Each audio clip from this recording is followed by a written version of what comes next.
तर आता तुम्ही असं एक मार्शलिंग बॉक्स बघू शकता। या मार्शलिंग बॉक्समध्ये कधी पण बघा तुम्ही WTI म्हणजे वाइंडिंग टेम्परेचर आणि OTI म्हणजे ऑइल टेम्परेचर इंडिकेटर, दोन्ही इंडिकेटर आहेत।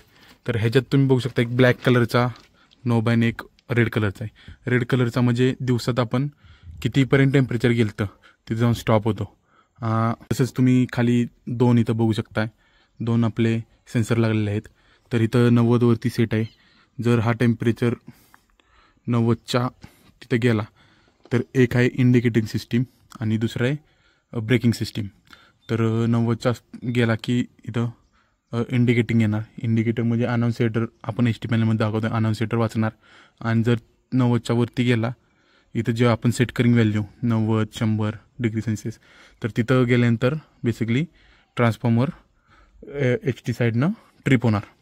तर दुसरी आहे ती ट्रिपिंग सिस्टीम आहे। जर त्या डिग्री सेल्सिअसला, ज्या डिग्री सेल्सिअसला आपण सेट करतोय त्या डिग्री सेल्सिअसला गेला तर तुमचा ट्रान्सफॉर्मर ट्रिप होणार। तर तुम्हाला आता दाखवतो अनाउन्सेटर कुठं असतो।